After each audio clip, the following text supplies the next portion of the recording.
What's up, everybody? Wes, Dead Air Knipe here with always Typical Lydia. Today's show, we're going to be doing the 1998 Stephen King classic, Apt Pupil. I'm marching. Oh, okay. I was like, what the, what kind of noise is that? Like, what other noise could we go with? A pencil scratching on paper? I know, a bit slow drinking of milk, something akin to that, maybe. The slow drinking of milk, a film strip, or a film reel, because we'd be watching some of those Nuremberg rallies, like they show clips of at the beginning, or stills of.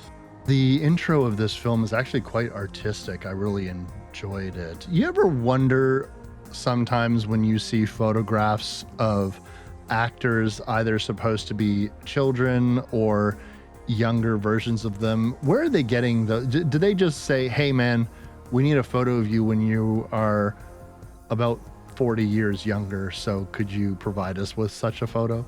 I wish I worked in Hollywood in records and preservation and stuff like that, because there probably are submitted photos of stuff like that, depending on the actor and depending on their home.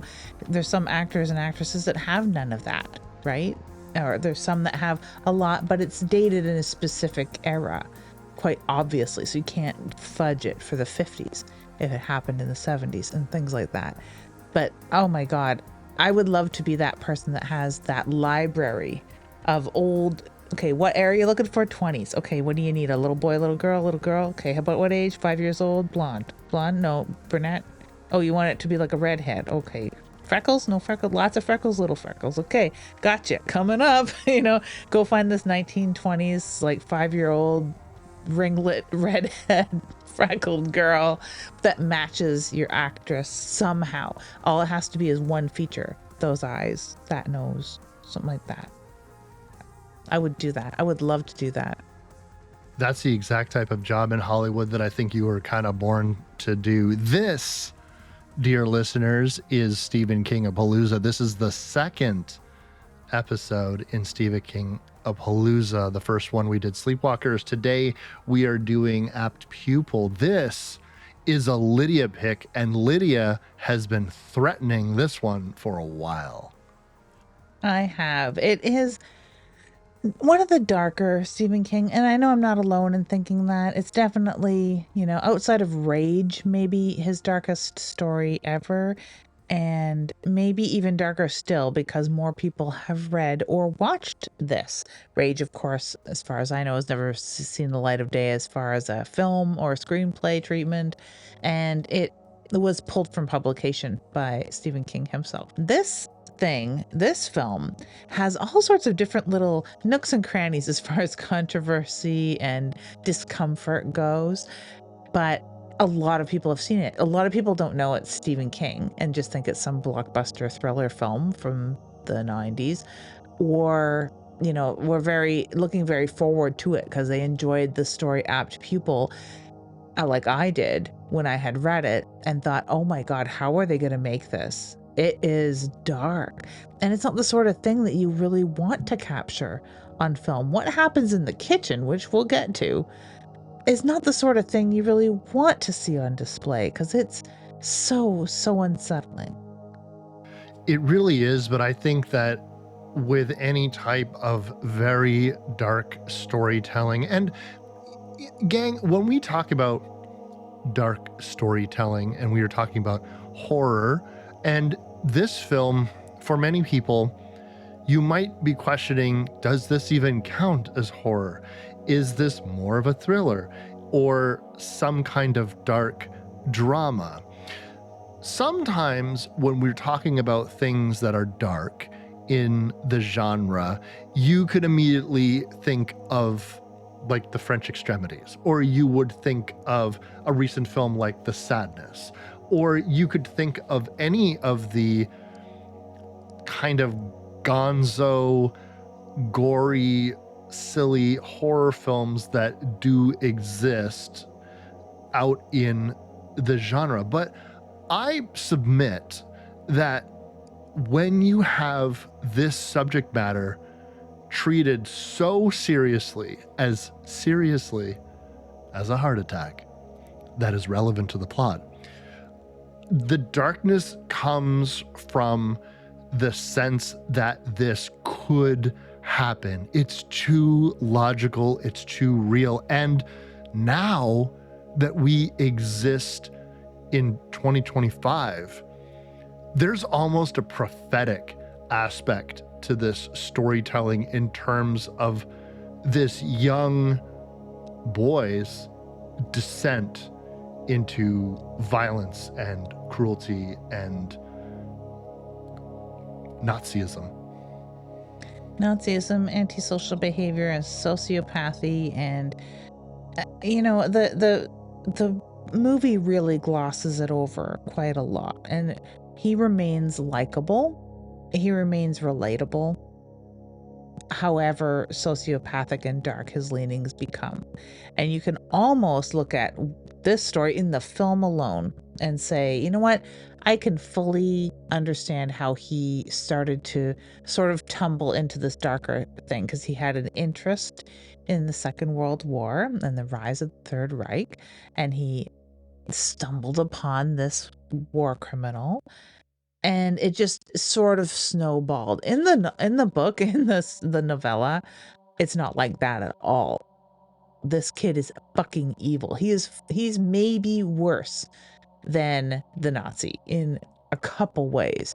It's so disturbing, and it is so dark that I think that for those who have read it, that this film kind of piggybacks on that. So things that aren't quite as evil, like even seeing this kid in class after this nice intro, and you see that he's watching a film in class and he has a little library scene, which I do love a movie that starts with a library scene.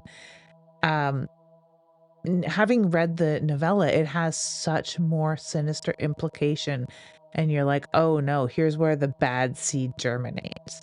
Whereas just seeing the film, you might think, oh, this poor kid got a little warped from a class. Yeah, and I mean, in the novella, which I've not read, but I did look into some of the differences between the film and the book. I mean, in the book, it's culminating into some very dramatic violence that seems ripped from today's headlines, and it might have seemed. I mean, there would have been examples of it prior to 1998, certainly, but I mean, nowadays it's just every other day. So I think that it's even more poignant, the book now, but the movie never really commits. This is a Bryan Singer film. This should be noted because it's important. And he pulled up on that descending airplane quite a few times in order to keep this character as likable as humanly possible. I think that when we get into the meat of the plot, I will point out some things where I feel as though, ironically, Singer probably should have put his dick in all the way in terms of the subject matter, because I think it would have been a better movie. But what I'm curious first is your personal fascination with this, because you have, over the years, the Stephen King-A-Palooza is an annual event here at our podcast, and you have floated this film for a while. And I was curious, what was it about this film at the time of watching it, or perhaps years later, that sunk into your psyche where you thought, we got to bring this to the show eventually? It is just so important in my mind for a few reasons, in that it is the darkest Stephen King story. And I tie it with Rage, but I haven't read Rage in a long time. I recently acquired a copy of the Bachman books. Those sorts of stories of Stephen King's where it's not dealing with a supernatural aspect, I really enjoy. And a lot of people would argue that without a supernatural aspect, it's not horror. And I definitely disagree with that. I think that there's a lot of horror to be found without ghosties and goblins and eight-legged creepies, or whatever. This one is one of the most horrific because it could really, really happen, I think. And I think we're a little closer to it here in Canada in a way, and being post-Cold War kids, so to speak, where we weren't necessarily the duck and cover generation. We didn't have drills in our classrooms for the most part, but we still had, the fading sounds of air raid sirens in our youth. And that sort of unease during the Cold War here in Canada, also for those who read up on this sort of thing, had the sort of aura of Operation Paperclip and all the things that we did to hide Nazis here. So this could happen to any 11-year-old kid in the novel, 14-year-old kid in the film.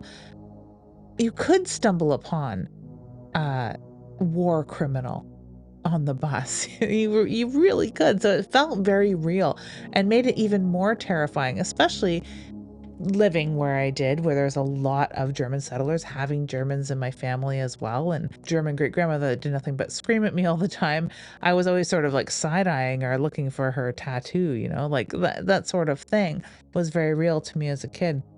And having known people that had been in concentration camps, just felt closer to me when I was a kid.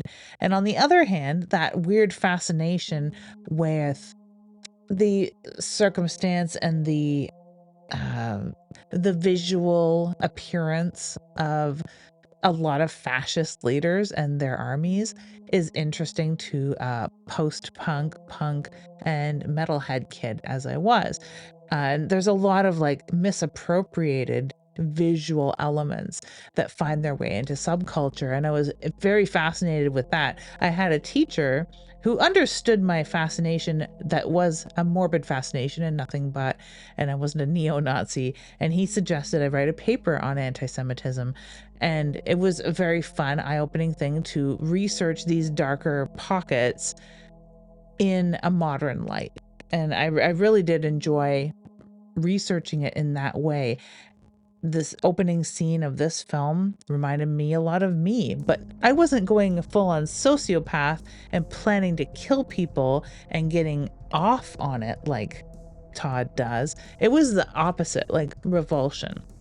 But it also led to me creating a art collage of like Nazi aliens ate my baby kind of headlines taken from tabloids at the time. And my parents got concerned because they saw all this weird mishmash of like goose stepping Hitler, like Hitler's my dad and I had twins and they all have mustaches, or whatever weird Inquirer or Sun News headlines I could find.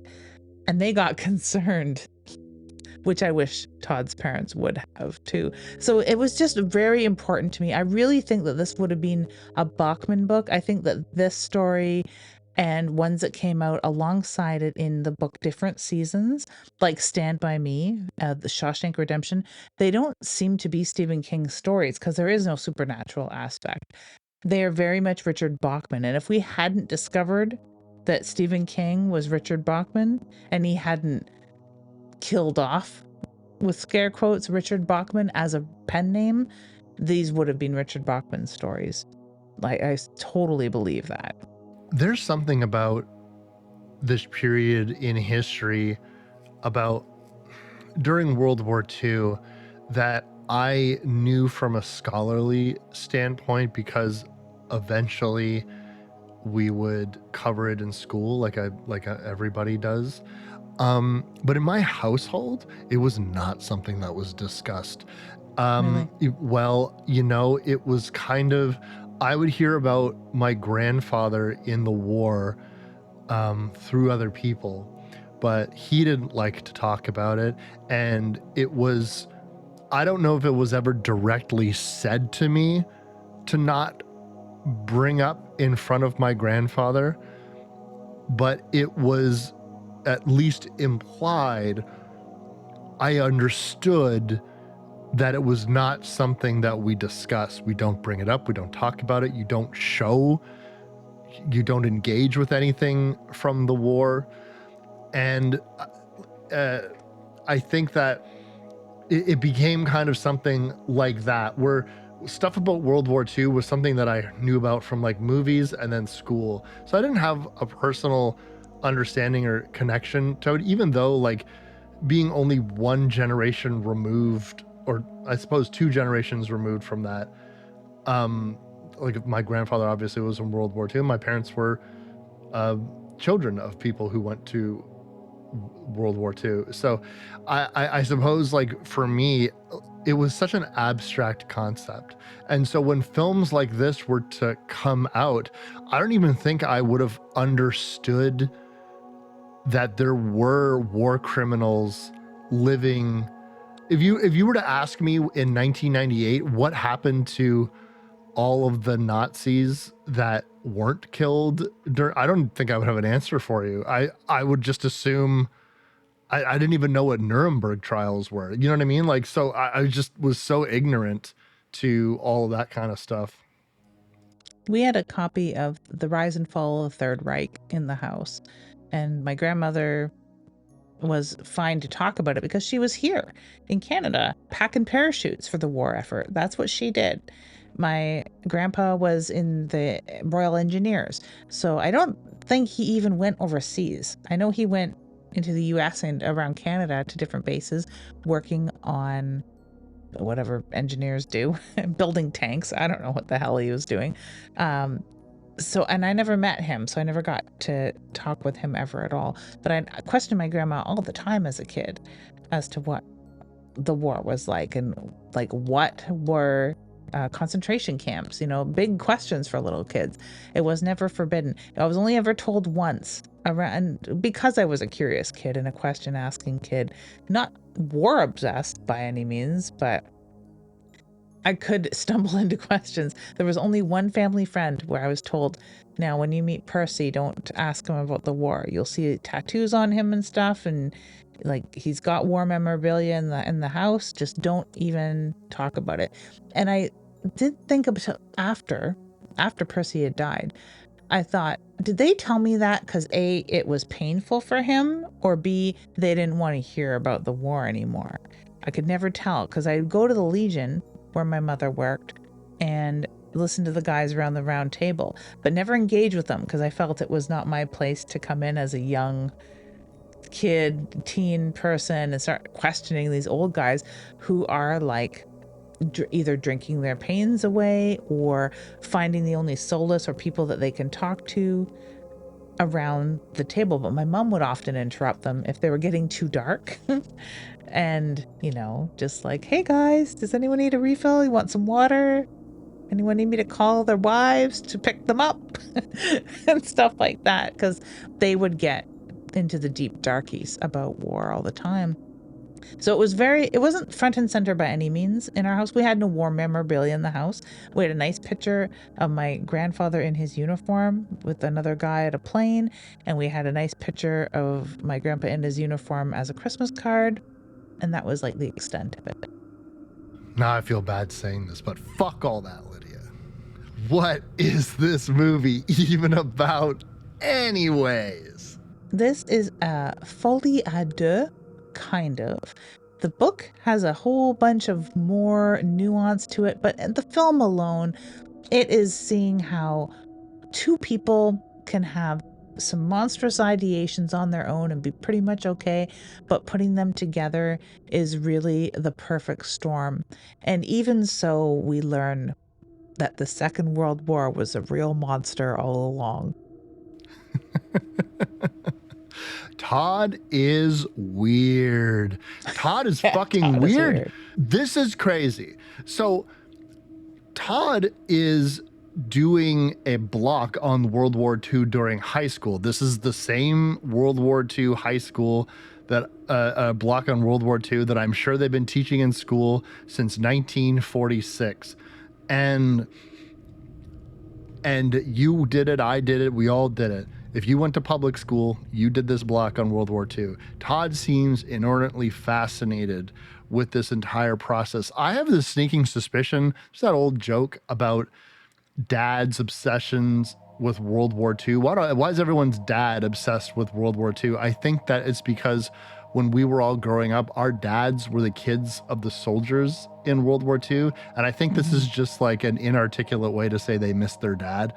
Is like, well, Yeah. I can't say that I miss my dad, but I'll just learn all about World War II and then say it's because I'm a history buff, but I really only care about this one particular point in history. And I just try to imagine what my dad was like when he was there. That's just my pet theory, based off of no evidence. And it makes a lot of sense because there would be so many young dudes at that time who couldn't ask questions of their father because of what we knew as shell shock at the time, PTSD, and them not being able to talk to their fathers at all for various reasons.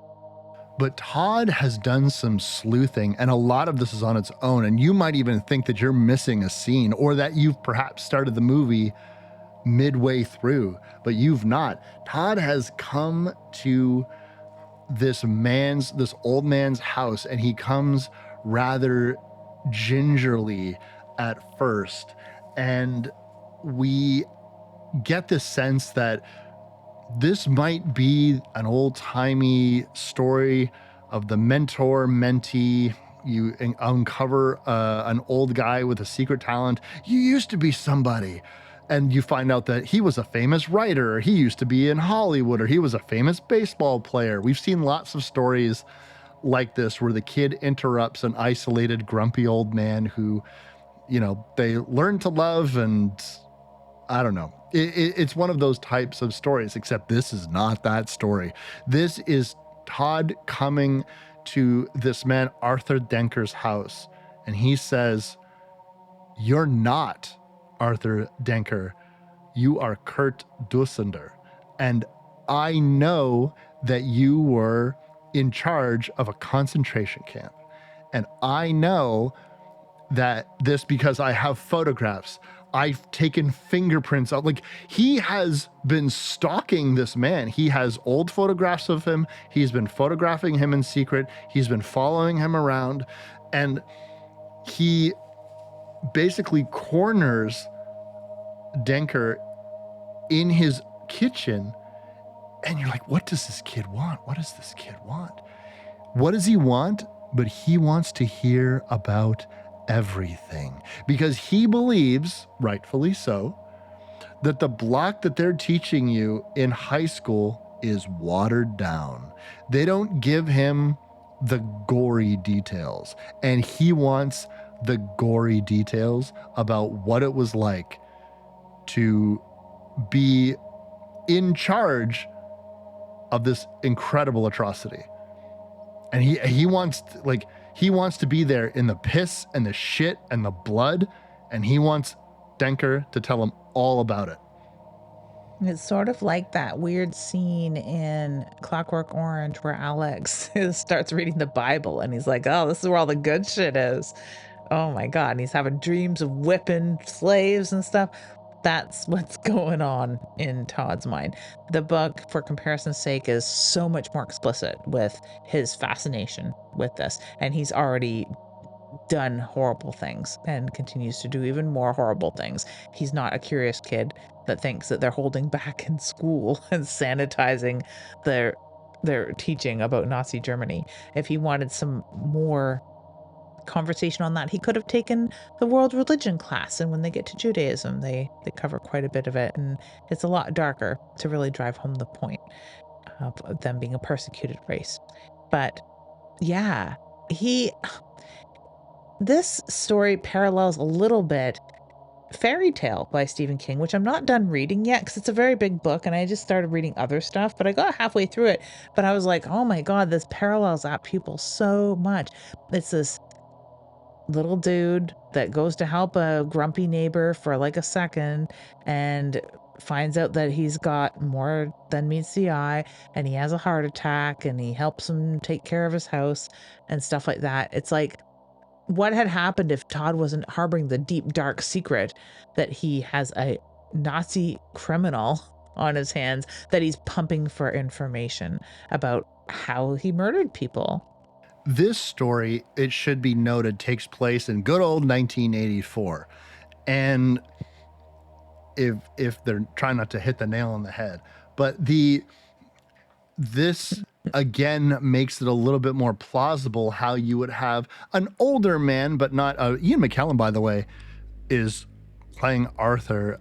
This is the first, not going to be the most famous collaboration between Bryan Singer and Ian McKellen. That would be the X-Men movies that they would go on to make together for years and years and years. That would make Ian McKellen an uber mega famous man, as opposed to in and around this era, he was still kind of mostly known for the stage, and before he skyrocketed with Lord of the Rings and X-Men and all that good stuff. But Ian McKellen was only 58 in the making of this film. He looks much older than that. I don't know if it was makeup or lighting or however they accomplished that, but I hope I do not look like that when I'm 58, which is not that far away, really, in the grand scheme of things. So the thing that's interesting about this is they really do sanitize even these conversations. But it seems as though, Todd, you could make the argument that it is in the interest of historical truth. That seems to be the premise in which we are going with, at least initially. I think that there could be this sense of history buff plus imp of the perverse plus access to somebody who has all of this information equals this weird friendship / dynamic where these two guys sit in a kitchen together while he basically forces Kurt to express or start to tell these stories of what it was like to be working in the gas chambers and all the different ways that people died. How long did it take? Like, he's really going into the nitty gritty of all these details that he wants to know about these events. In the book, he forces him so much more violently to tell him these stories, where here, I want to call him Mr. Danker, even though it's not his real name, has to drink quite a lot to get the gumption to tell this kid these stories. And it is so much more believable in the film because, it's the same amount of booze that the guys at the Round Table at the Legion would drink before they get telling war stories, right? It doesn't seem that he doesn't necessarily have a knife to this man's throat to tell him these stories. He has that niggling little blackmail, sure, that he has all of this information on him and he could turn it over to the Israelis at any moment and have him brought up on war crimes, and rightfully so. I think that it does instigate that feeling when you're watching it as an audience member of just do that. That's the right thing to do. And you know it. You have all this information. Turn it over to the authorities. Why are you mucking about with this old man and making him relive all of this terrible crap?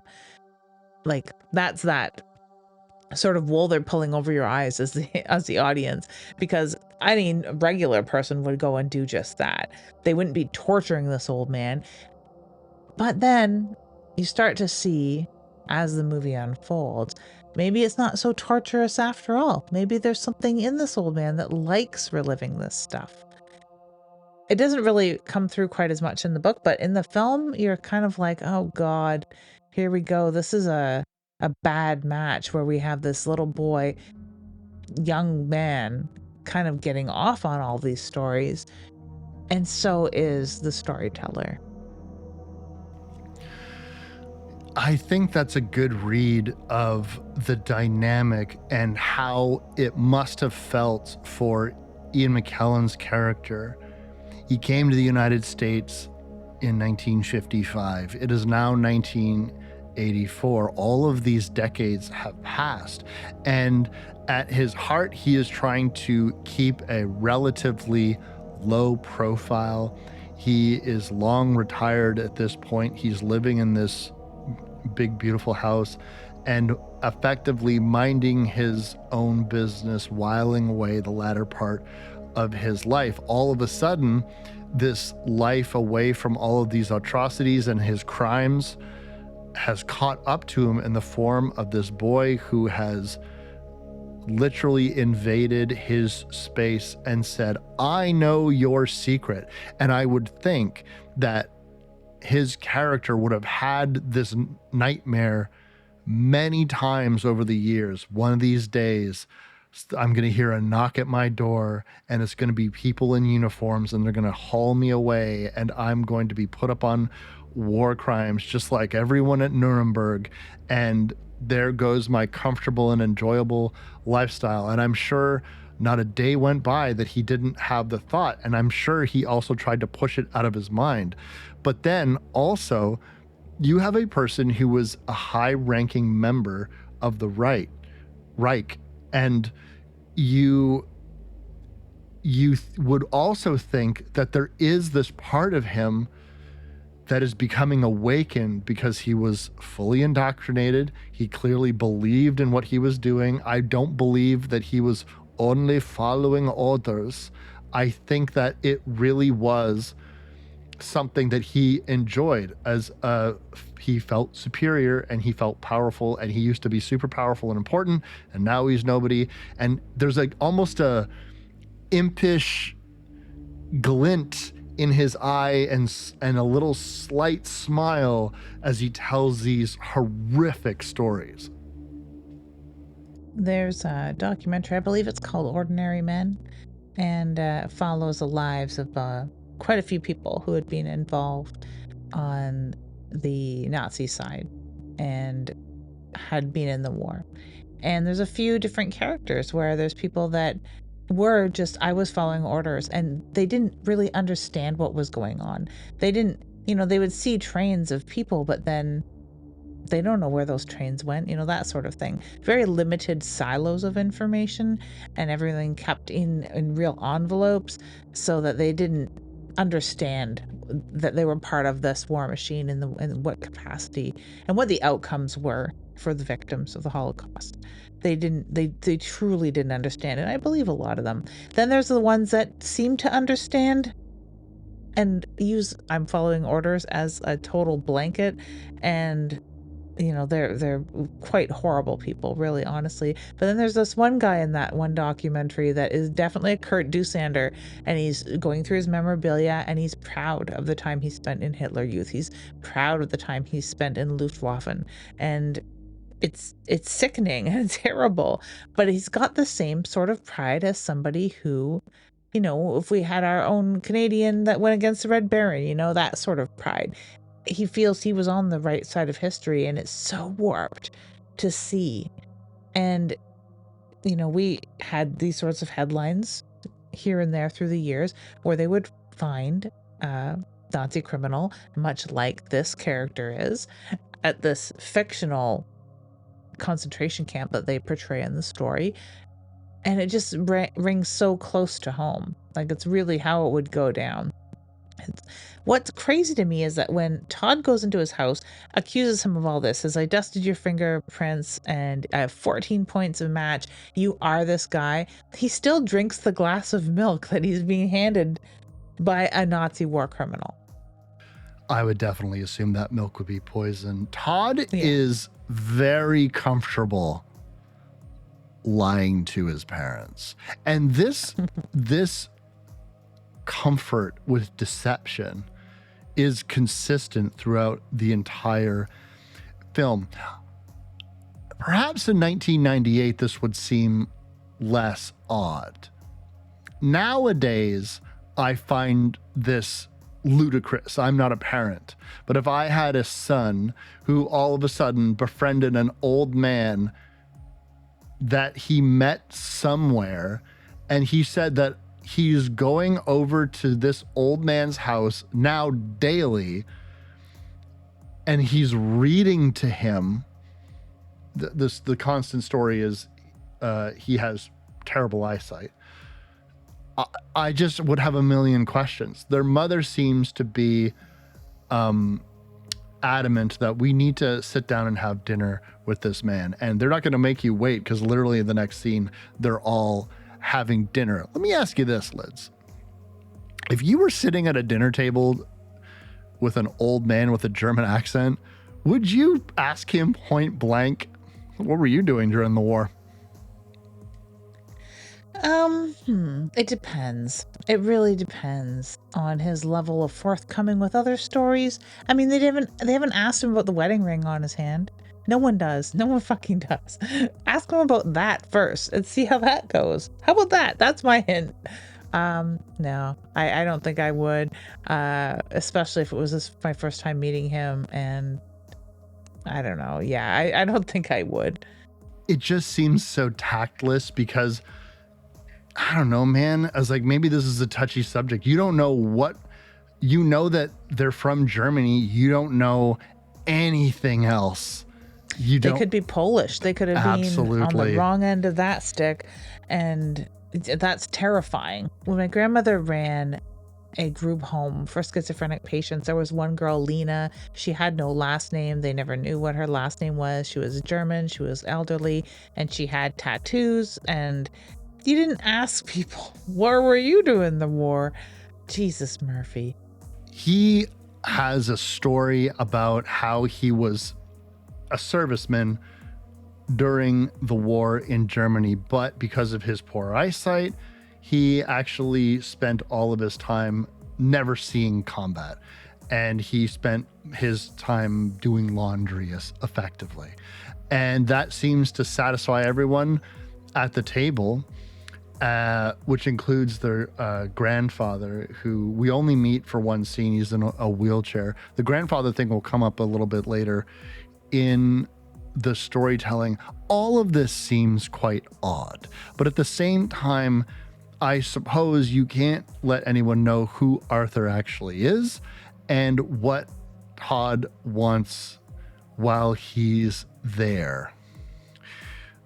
There is a dramatic shift in tone, I would say, upon the purchasing of the SS uniform. There is in the book as well. As much as I've said that in the story, in the written story, he's like so much darker, he's so much more psychotic.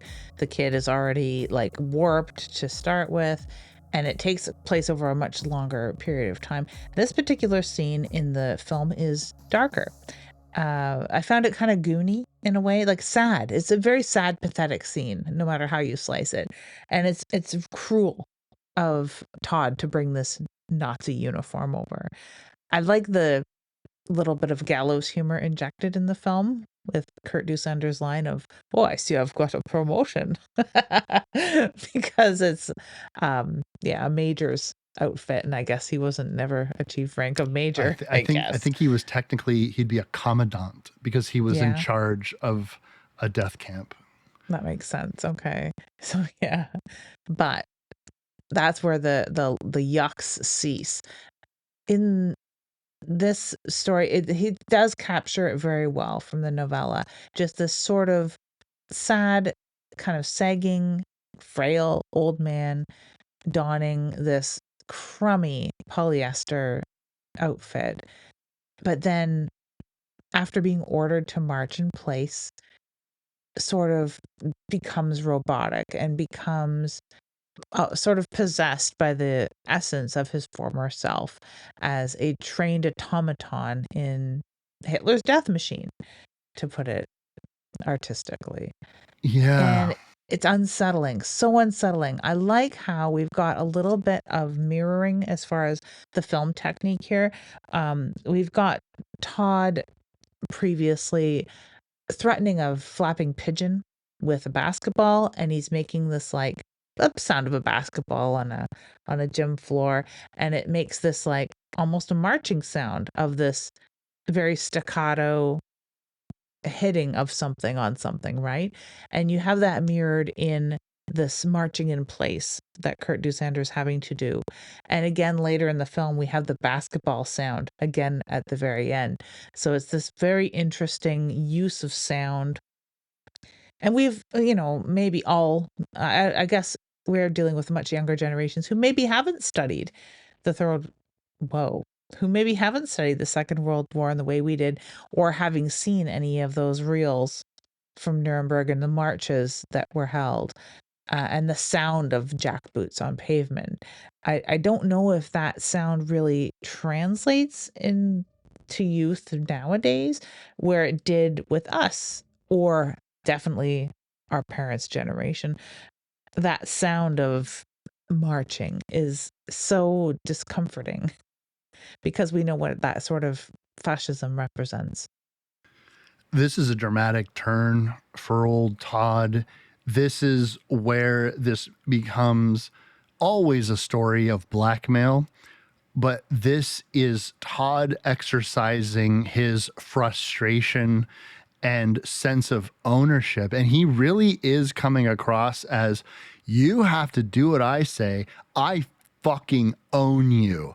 Yeah. I want you to put on this uniform and I want you to march around because you're telling me these stories and I want to be able to picture you in a uniform. I want you to do it in front of me. It's oddly fetishy, in my opinion. There's something quite odd about the performance. I don't feel like I'm projecting here, but it's something that I can't quite put my finger on aside from deeply, deeply uncomfortable.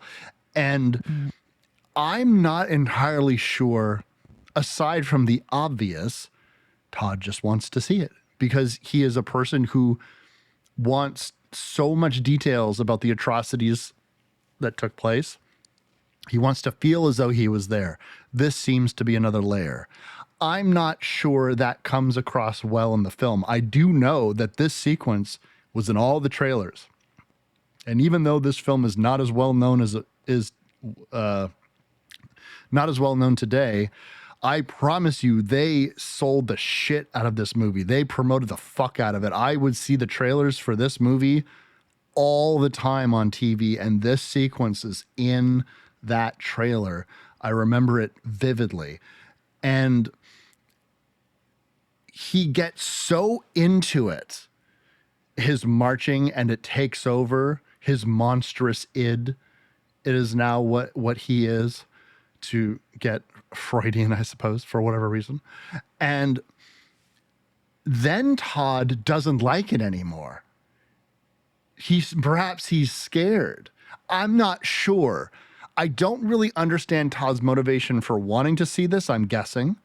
I also don't understand why you're marching too well and now I'm scared of you.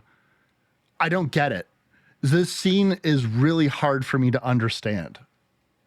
I think that this is a case where the novella really helps in understanding the fetishization of Nazism in Todd's mind.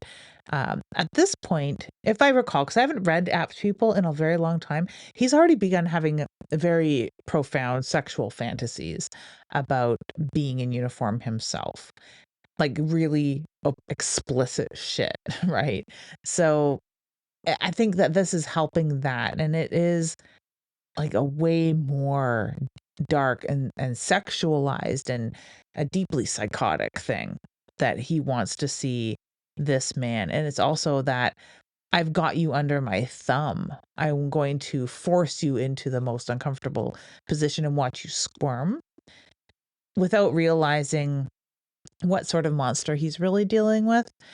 And those sort of things clashing in the scene. I think it's so perfect. It's pitch perfect because you couldn't do this scene with all of that other baggage that I mentioned, like the deep fetishization of Nazism in Todd's mind. I don't think you could really do that in such a short time in the film and without getting like beyond an R rating. I think you'd be into NC-17 territory with having Todd really have the audience understand where Todd's coming from this. So it's a good that it's kind of, it seems weak or lost. Like, and we're not talking about the performances here. The performances here are blockbuster performances, especially Ian McKellen. If you can imagine like someone who's British putting on this uniform and doing what he's doing in the scene even for a minute, that stark discomfort comes through in his acting as well because he's supposed to be, remember, he's supposed to be this Nazi in hiding and a frail old man who wants to put all this behind him for very good reasons. And just because, who wants to go there? Whether you are on this side, that side, or whatever side of the war you are on, you maybe don't want to, you know, elicit shell shock on a daily fucking basis. You'd like to forget. And having him go through this, we're probably digging into memories of Mr. McKellen himself, or Sir McKellen now. Like, probably, definitely awakening some memories of the Blitzkrieg, which he lived under. So, like, it's just so pitch perfect. But I think that this stop kind of thing, where he has to like almost force him to stop as much as he had to force him to put on the uniform, it's like that dark inertia is maybe a little bit lost in this scene, just by virtue of not having all that background that we get in the written word. Just in case you're confused about if Arthur Denker is a humongous piece of shit, he does try to throw a cat in an oven. Yes, and we scene right after, Todd comes over to his house and he's like, "What stinks in here?" He's like, "Oh, I burnt my dinner." So it's like, he didn't just attempt to burn a cat. He probably went and got another one. Then we see some missing cat posters later. So it's like, dude, in the book, Yeah. he's 10 times worse. So is Todd. There's been murders abound, all sorts of dead cats and dogs and all kinds of terrible things. I mean, if you are the sort of person who watched American Psycho and got a little bit, you know, that star-studded, ooh, being a psycho, sexy and fun, and then read the book and got totally grossed out, I suggest maybe not reading Apt Pupil. Yeah, the more you're telling me about it, the more I think that this is some pretty dark shit. The film does paint a rather elaborate picture of this descent into cruelty and reawakening of monsters, and this sort of are creating a whole other monster, what with Todd and the pigeon mirrored with Arthur and the cat. There is animal cruelty, attempted animal cruelty. By the way, there's going to be some just good old fashioned Saved by the Bell skullduggery afoot, because Todd's life is in shambles. Okay, happens to all of us. We get obsessed with all kinds of things, and he can't focus on anything. His schoolwork is suffering. He's got a girlfriend that showed up out of nowhere. He can't even get it up.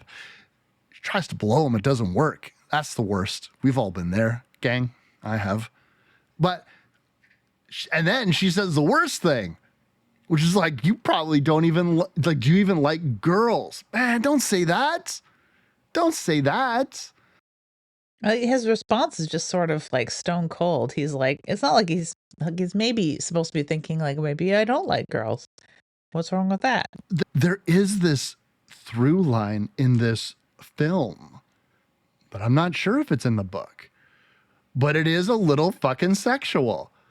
Like, right? Like, is this obsession between this older man and this young boy, teenager, about to graduate, but still a fucking child? Is that what the implication is? Because they, not only is he stone cold, but they zoom in on his face, the telltale sign in filmmaking that he's thinking about something. And the answer to that question. I'd have to say that yes, it is not necessarily a man boy love situation here, or it could be closeted homosexuality on part of Todd, especially given that he is like you mentioned Zach and Saved by the Bell. I thought of Paul Bernardo and his Varney fixation. Same guy, right? Well, the Saved by the Bell aspect to me comes in full force when, oh my God, we got a Schwimmer. Gang, we got a Schwimmer here. We got David fucking Schwimmer as his guidance counselor, and we got Ian McKellen in the room pretending to be his grandfather. And he is learning about this scheme, this caper, because Todd is on the verge of failing his classes, and he used to be head of his class. He used to be an apt pupil, you might say. Oh my God. They all look at the camera together. You were an apt pupil. That's too much levity for this type of film, but they they will come up with this scheme essentially where Arthur is going to explain to the guidance counselor that his mother's drinking, his father's job is super stressful, there's a lot of pressure at home, his home life is not good, his grades are falling because of it, but they don't need to contact his parents and discuss really anything, provided he gets all of his grades back up to where they were in the course of just a couple of weeks. I think this is really good writing because it drives home the fact that if there's, if a fucking feather lands on the wrong strut in this house of cards that they have built, it's all going to come tumbling down. Like, because if his parents find out he's failing, then there's questions asked, then something might happen to Dusander, who starts putting in, whether it's real or false, fail safes within this plan. So like they can't have outside interference or attention in their little fucking game of tell me everything that you saw in the war. I think that this is just really, really good writing because we've stopped being like, just go to the authorities, kid. We are totally in this with them. We believe that he needs to go and impersonate Todd's grandpa for the guidance counselor. We're there and they sell it. So I think that this is just very, very good writing. Aside from the novella, like the screenplay itself is crafted really, really well here. There is a bit of I got you, you got me situation because Dusander will rightfully point out that at this point of our friendship, our relationship, this deal that we have, you are now officially harboring a war criminal. You know all about who I am. You know that the government is looking for me, and now you're keeping it quiet. He's even going to tell him a bit of a story, something of a parable, about this old man who has all of these checks and balances and all of this proof, a 12-page document locked in a safety deposit box. And if anything were to happen to him, it will be opened in front of authorities effectively.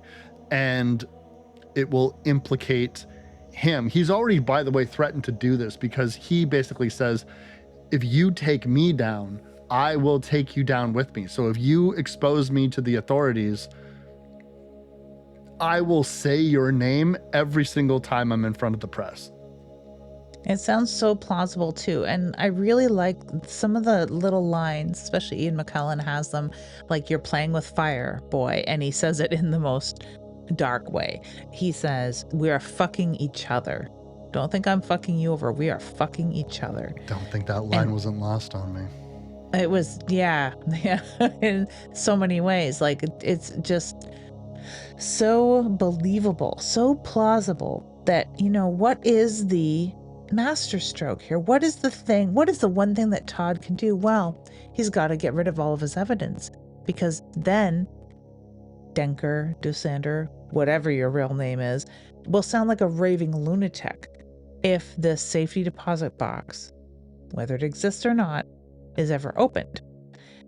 That he's got to just get rid of all of his stuff. Now, I don't know if Dusander's playing 3D chess, as people say, and thinking that far ahead. I think he's just lucky that, of course, Todd panics. They have this agreement. They're never going to see each other again. This is the end. This is the end of this. Todd throws out all of his stuff, which, like, all of his fingerprint evidence and all of the photographs that he took, anything that he'd written down. It's an interesting sort of game of cards that they've built here, right? I really like the next turn in the story because it's what happens in Fairy Tale too. this young dude and this old guy could have had a little tit for tat, a little quid pro quo, if you will, for a bit, until the big monkey wrench gets thrown into the works with the old guy having a heart attack. Which is something that Todd had suspected that could happen. Is one of the reasons why he was so scared of the safety deposit box. It's like, bro, you could die at like really at any given chance, like illness or an accident or something. You're old, right? Is basically what he was saying. Another thing that they need to keep tabs on is the fact that there's a guy that saw Ian McKellen in his costume that Todd had purchased for him and made him parade around in his kitchen. This sequence is fucking baffling. Let me ask you this. Is this sequence in the book? Not the way that it is exactly that I recall. I haven't read it for a long time, so I don't really know exactly how it plays out, but there is deaths of homeless people. On both parties. At this point in the book, more time has passed than a semester. So like years have passed and Todd is aging. And Todd is murdering homeless people too. Yeah, okay. So what ends up happening is there's this homeless guy. His name is Elias. And he has seen Descender on the bus, and he's kind of like giving him a sort of impish wave. He then sees that Descender is trying to just get home, be left alone. He follows him, and he says that you're a nice guy. I'm a nice guy. Why don't you like get me a drink? And so Ian McKellen reluctantly agrees and brings this guy to his kitchen. And then they start drinking and talking, and this guy is an alcoholic, so he polishes off most of the bottle. And meanwhile, we get the sense that Descender is up to something. He begins to stalk him. Elias thinks that they're going to sleep together. And then hopefully by the end of the day, or in the morning, you can give me $10, maybe even $20. Don't sell yourself short, Elias. Charge more. Yeah, he's a great looking dude, but yeah, again, just playing this totally strange person that has other people dialed in absolutely wrong, like he didn't crash. Yes. So bizarre, so strange. Then Descender plunges a knife into his back, and this begins a wild sequence because it is not really effective. It is not this ain't Jason Voorhees stabbing somebody once and then they go to sleep. This guy freaks the fuck out, rightfully so, because he's got a fucking knife in his back. I think we would all freak out under those situation. The adrenaline surges, dishes break, tables flip, and this results into a brief scuffle in which Descender throws this man down a flight of stairs into the basement. He begins to charge after him, now in his hand a mallet, clearly gonna bash his brains in. But then all the excitement, adrenaline rushing in his own, Descender has a heart attack, and now he has to turn to the only person that he can, and he calls Todd at home. I like the little cover story. It's just like, I know you can't talk, but you can listen. I need you to come here. You need to fix some shit. I'm having a heart attack. I can't call the hospital. Just tell your parents you got to come read a letter for me, which I guess it tracks with the whole bad eyesight ruse that they've been using all of this time.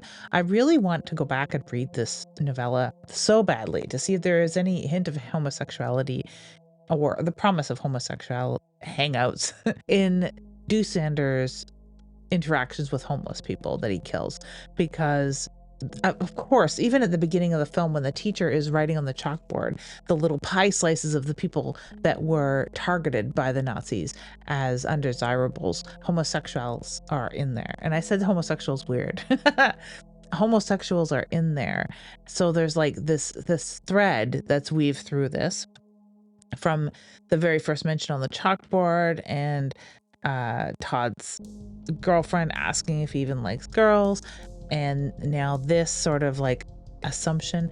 Like I really don't remember if there was any, because there often were a lot of gay guys in Nazi Germany who were hiding it, of course, and were on that side. So it led to all sorts of even further atrocities being done to gay guys that they had rounded up. Very, very, very dark. Very similar to what had gone on in the Christian, and is probably still going on in the Catholic Church, because of people being closeted and violent together. I'm really curious about that. Of course, they get it all wrapped up. Neat as anything. Neat as a pin, isn't it? You know, he goes down there, has like sort of the jitters at first, a little bit of hesitation, but then just dummies a homeless guy with a shovel, and then buries him toot sweet, covered in blood, of course, demanding the safety deposit box key from Doosander, who is like, I am dying, kid. And he's like, yeah, I know. I need the fucking safety deposit box. Like, cold as hell. Cold as hell, this kid. But he has, in the film anyway, committed his first murder. Why do you think there's not more murder in the film than there was in the novella? Why adapt the story at all if you're not going to tell the story? I think they really wanted the story to be about the atrocities of the Second World War, and it really succeeds. It's a fantastic, fantastic glimpse into what it would be like to sit down with someone like this. And I think that they needed Todd to be likable. I really do. That makes sense. I do like this story kind of talking a bit about the infectious nature of fascism and evil, and how your morbid curiosity can turn into a full blown obsession, and then fantasy turns into reality. That's not a bad story to tell if you want to go into this dark sort of narrative. I suppose the spectacle in me, the person who wants to see these images, perhaps I'm no better than Todd, but I just think that if you're going to adapt this, at least get it a little bit closer. I appreciate the more dramatic, toned down version of this for its own thing, but I also just find it odd because the novella that King had written was so much more explicit that I'm being told. Again, don't know if I mentioned this before, I'm not much of a reader. I have not read it. So that is very interesting to me, but I will tell you that the way that this death comes off in the film is quite languid and quite brutal. And so even though there's not a hell of a lot of murder in this film, they certainly make a spectacle out of the kill that they use. Descender is going to end up in the hospital, and he is going to go into emergency surgery.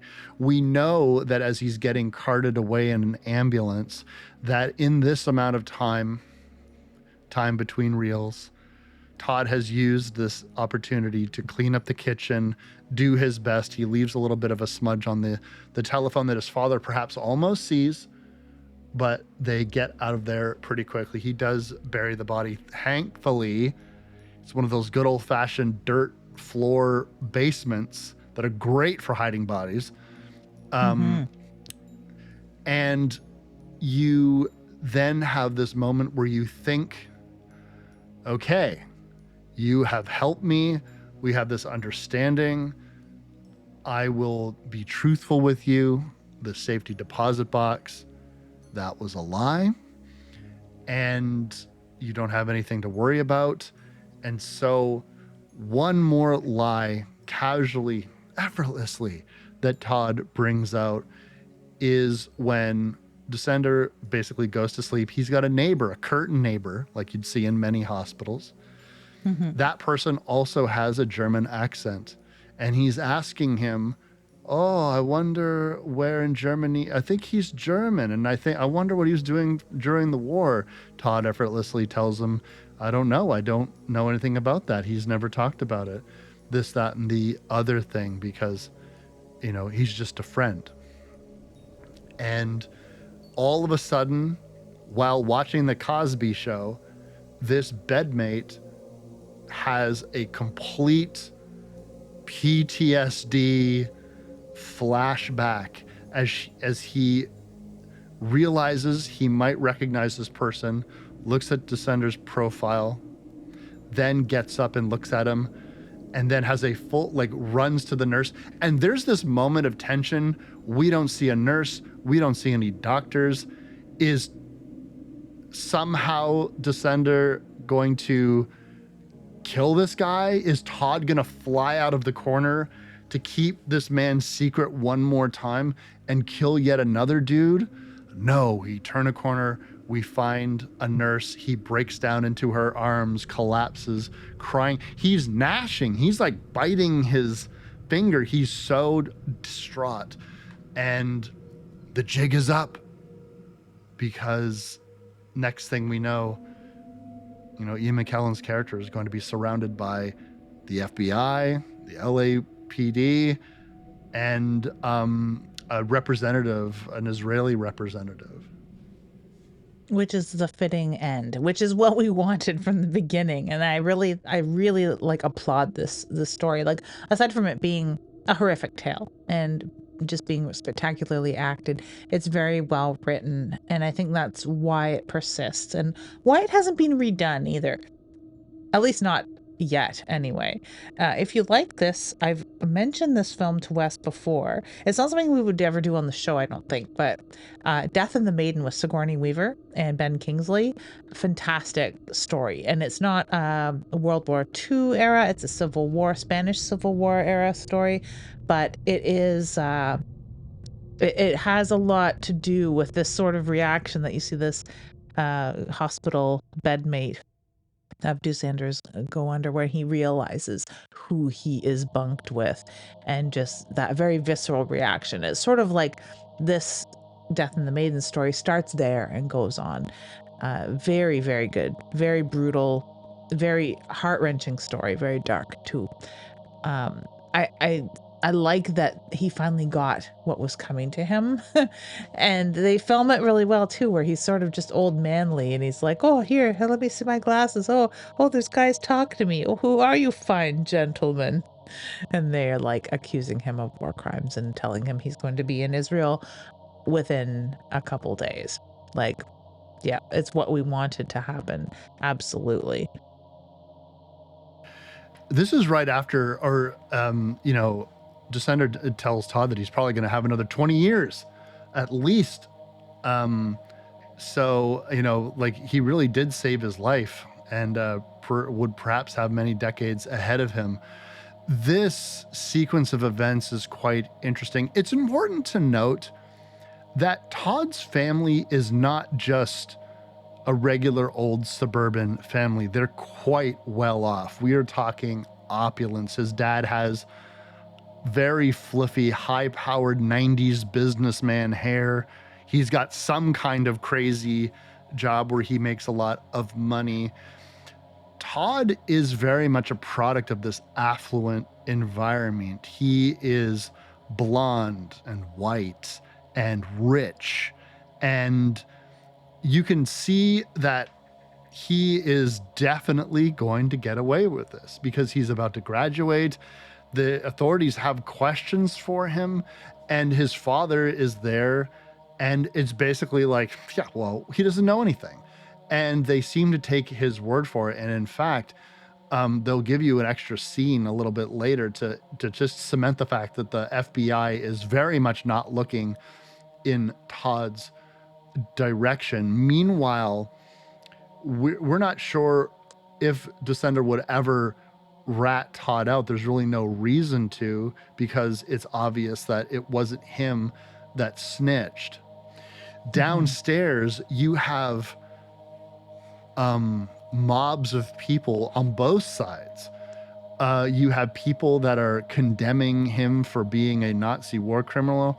And then, just for good measure, you have a group of skinheads that are just Sieg Heiling over and over and over again. I can't help but think about the year that we're living in. And I just can't help but think, I was like, condemn this guy. I was like, this dude would have a podcast by the end of the month these days.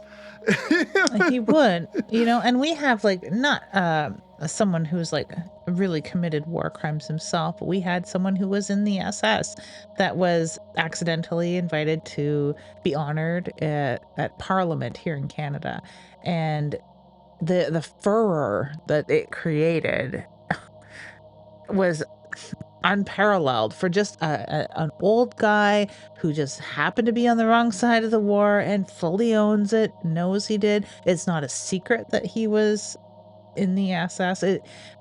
He didn't do anything wrong. He probably didn't even kill anyone in the war. He just happened to have that uniform, and then he happened to be German. It's not his fault, and he moved here, and people lost their fucking shit.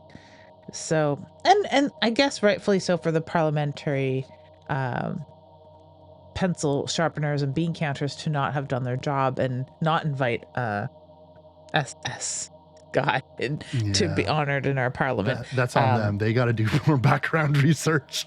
They really do. I mean, it's no one's fault but the bad work of someone doing not enough research on people. Because like it created a lot of hell. It created a lot of hell for that old guy's family. It probably took 10 years off of his life in stress alone, which is sad, really sad. But, it would have pulled out so many more people in the woodwork if it would have been any more high profile, if he would have been any more high profile when he was in the war. Just absolutely insane. And then you see the bull hell going on across the border and the crowds that it pulls out. You have those anti-immigration protesters and anti-immigration protesters, which are definitely Proud Boy level things. Like we're passing hate speech legislation here in Canada that's going to ban a lot of those symbols.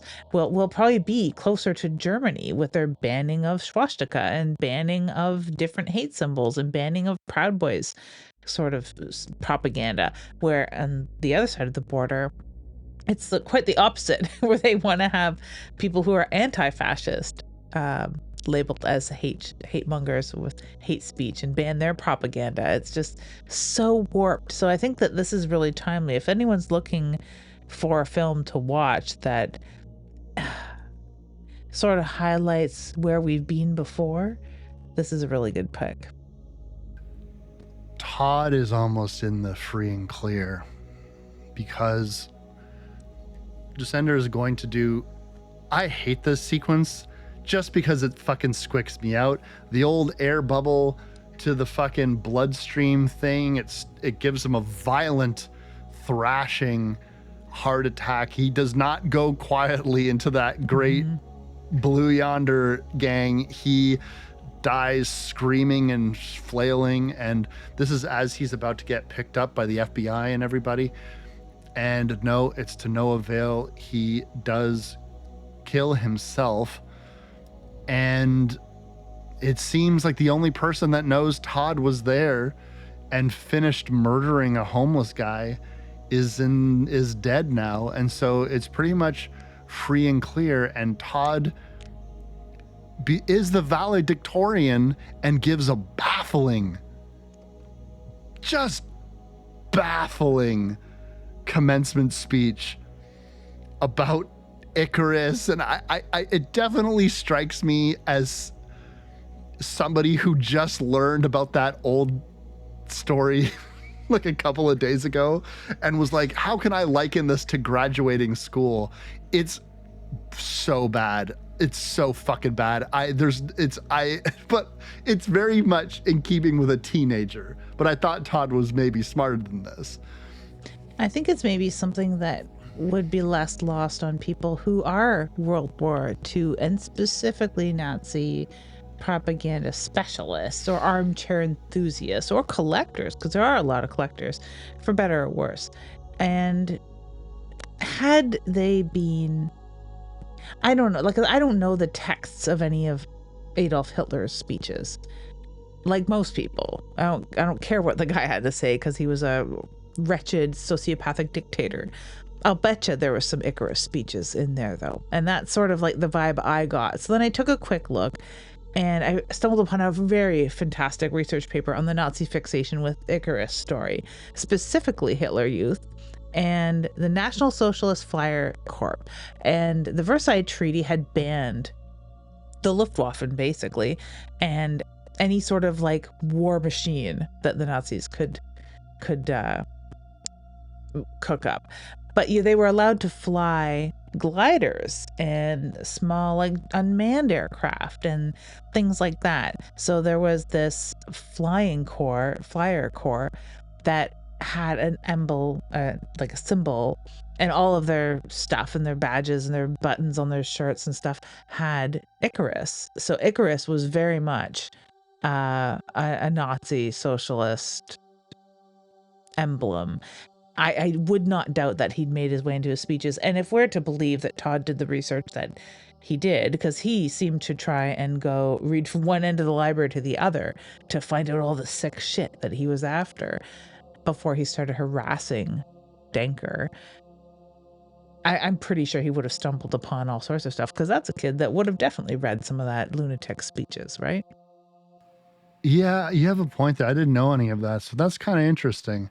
I had a feeling just from the tone he's using and the cadence he's using and the sort, like, that's the sort of stuff that Adolf Hitler would start to butter up a crowd, and then by the end he's like screaming and raving about their rights to the land and the world. Yeah, I suppose it is a lot of totalitarian will to power, manifest destiny, all that garbage. We need to fly into the sun and blah blah blah. Yeah. It very much reminded me of that, so I had to do a little research after I'd watched it again. If Todd has a son in this story, it is indeed David Schwimmer, the person that he could fly too close to and melt his wax wings and plunge into the ocean. You see, his guidance counselor did bump into them at graduation and had said that he had hoped that their grandfather was going to be present as well. And this is where their whole caper, their cockamamie Saved by the Bell plan falls apart by characters just talking to each other. By the way, if you ever make a plan that can fall apart by two people you don't expect talking to each other to talk to each other, it's a bad plan. So think of a better one. In this case, he learns that, well, his grandfather lives far away, and of course it's difficult with the wheelchair. And before Schwimmer can, I don't even know the character's name, before David Schwimmer can ask any more questions, they're saved by the bell. And that is, of course, I'm sorry, Lydia's not proud of me. No, it's hilarious because Chris is in Pennsylvania right now and he's watching an all-day marathon of Saved by the Bell. Oh and my I was God. like, well, I love that episode where Zach coerces and blackmails an elderly neighbor who turns out to be a Nazi war criminal. Oh, wait, that's Stephen King-A-Palooza. But until you added the Nazi war criminal, it could have been an episode of Saved by the Bell. I know it could have been, for sure. Oh my God, Zach. Zach, you fucking Aryan monster. But what really happens is Schwimmer is going to appear at Todd's door, and he's going to want an explanation because he sees in the newspaper who the man he was speaking to was, who was coming here on behalf of Todd to lie to him to make sure that the parents didn't know that he was failing his schooling. Now that Todd has graduated, he has one more trick up his sleeve, And this version of Todd that we haven't really seen too much of, except for when he killed the guy, and then also when he killed a bird, and then also when he told Descender that I own you, put on the fucking uniform and march. This is a dude who's like, you have assaulted me. I'm going to tell everybody that you're a pedophile and that you tried to change and you did change my grades if I agreed to have sex with you. And he started telling him the story, like, was I the only one? Oh, I'm flattered. And then you gave him the number. This harkens back to the ending of that original scene with Ian McKellen midway through the film, in which they hatched this plot in the first place. Schwimmer's character does give him his personal number and call me.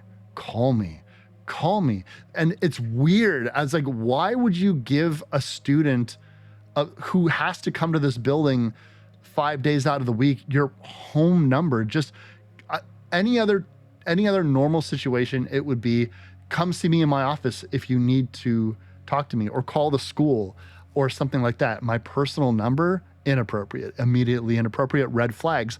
And Todd is going to build off of this as further evidence why this allegation of sexual assault and coercion could be legitimate and ruin Schwimmer's life.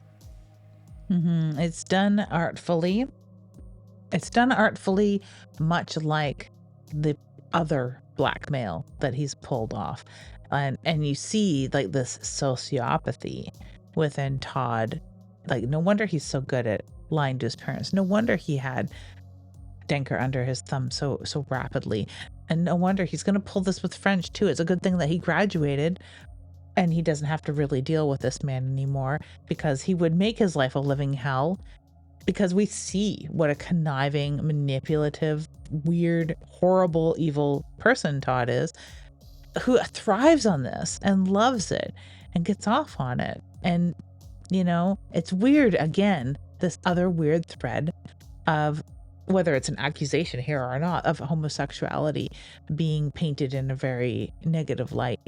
So it's distressing, to say the least.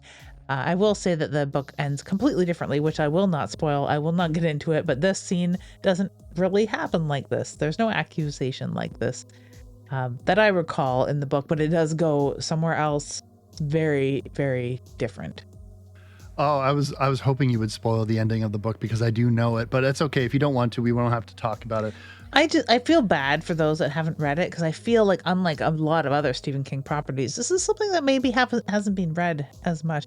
I'm sure most people have seen Stand By Me or Shawshank Redemption haven't read Rita Hayworth and the Shawshank Redemption, or The Body that those are based on.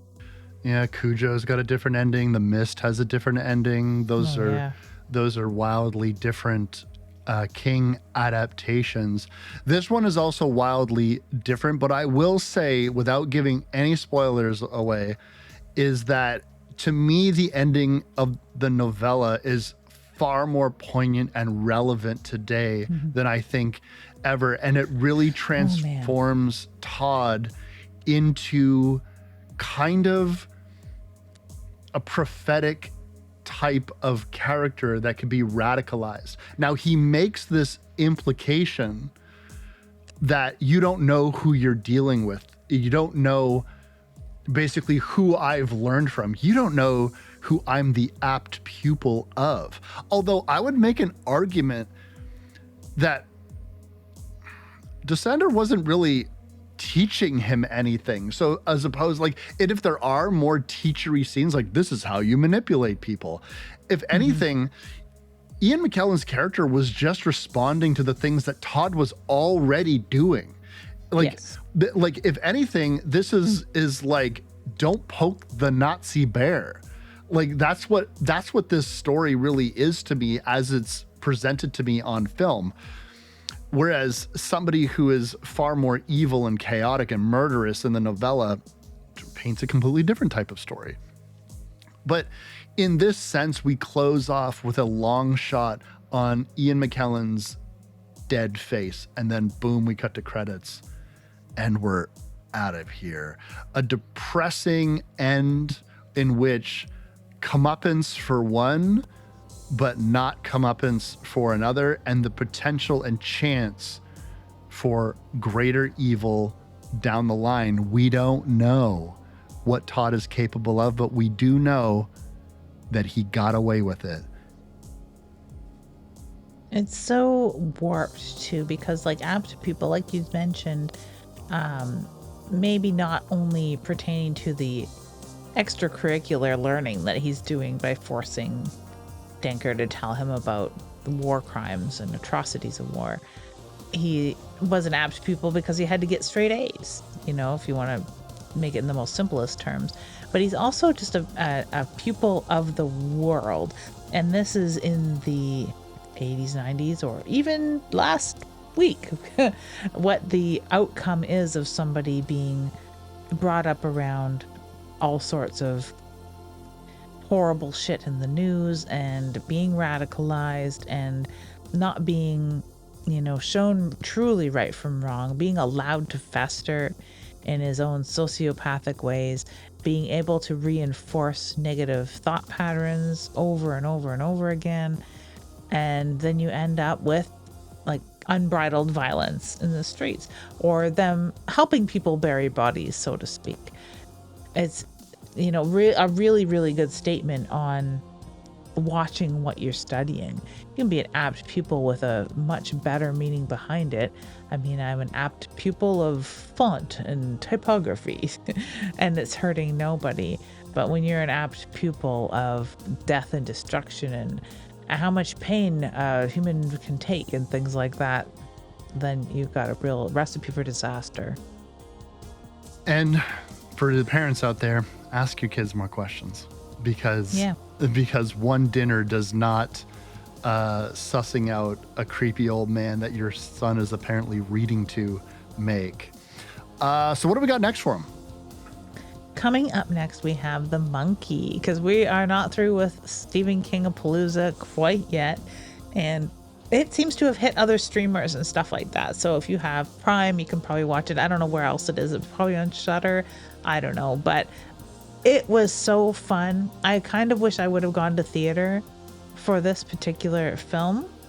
It's another tonal shift, We could, by rights here, be going into Shawshank Redemption or The Body or, Shawshank Redemption or Stand By Me or Misery.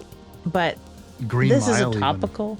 Even. Yeah, this particular film is newer and directed by Oz Perkins. So I think that it's a really, really fun fit. And I had a lot of fun with it, and it's gory as hell. So it's kind of getting us back into the splatter of splatter pictures. Well, I'm excited. I have not seen this one, but obviously I pay attention on the internet. So I know a lot of people were enjoying this one. Mm-hmm. And I've just been told, I've seen the trailers because I remember when the film was coming out just a few months ago, and it seemed wildly entertaining. So I'm looking forward to checking it out. I think you'll like it quite a lot. And this is also one that I can read and have read recently, because I read it right before seeing the film. And yeah, it's very different from the written version too. Well, then next week we'll get down to monkey business. Monkey business. That's monkey business for sure. I mean, monkey shines. I'm Wes Knipe. And I'm Typical Lydia. And you've been listening to Dead Air. If you like this show, you can find more episodes and other content on splatterpictures.net, Spotify, or wherever you download podcasts. We also upload all episodes to YouTube now, if you'd prefer to listen that way. You can find us across social media like Instagram, X, and TikTok, and the show is edited by Lydia Peever and hosted by Lydia Peever and me, Wes Knipe. We'll see you next time.